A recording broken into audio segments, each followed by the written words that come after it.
ইহুদি হয়েও ফিলিস্তিন মুক্ত করো স্লোগান দিলেন মার্কিন অভিনেত্রী হানা। ইহুদি বংশোদ্ভূত মার্কিন অভিনেত্রী হানা আইন বাইন্ডার এবার ফিলিস্তিন মুক্ত করো স্লোগান দিয়ে ব্যাপক আলোচিত হয়েছে।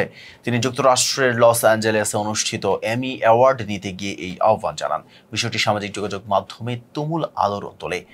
হ্যানা আইন বাইন্ডার কয়েকজন সেলিব্রিটির মধ্যে অন্যতম, যারা গাজায় অবিলম্বে যুদ্ধবিরতির আহ্বান জানিয়েছেন। তার এই বক্তব্য ফিলিস্তিন অধিকারের প্রতি তার দীর্ঘদিনের সমর্থনের প্রতিফলন।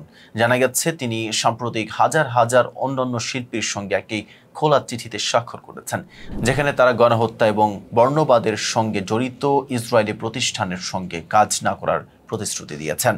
গতকাল রোববার রাতে হ্যানা আইন বাইন্ডার তার প্রথম এমি অ্যাওয়ার্ড জিতেছেন। কমেডি সিরিজ অসাধারণ সহ অভিনেত্রীর ভূমিকায় অভিনয়ের জন্য তিনি পুরস্কারটি পান। তবে সরাসরি সম্প্রচারের সময় তার বক্তৃতা আংশিকভাবে সেন্সর করা হয়। অনেক ভক্ত হেনার এই সাহসী অভিব্যক্তিতে বিস্মিত হন, কারণ পুরস্কার গ্রহণের মুহূর্তে তিনি ইসরায়েলি বর্বরতার নিন্দা করে ফিলিস্তিনকে মুক্ত করার দাবিতে দৃঢ় অবস্থান নেন। যদিও সম্প্রচারে সেন্সর করা হয়, তবু ঘটনাটি বিশ্বব্যাপী ভাইরাল হয়ে যায় এবং সামাজিক যোগাযোগ মাধ্যমে ব্যাপক আলোচনার জন্ম দেয়। এতক্ষণ সাথে ছিলাম মেহেদী হাসান। ফেজা বি বলার সাথে থাকার জন্য ধন্যবাদ।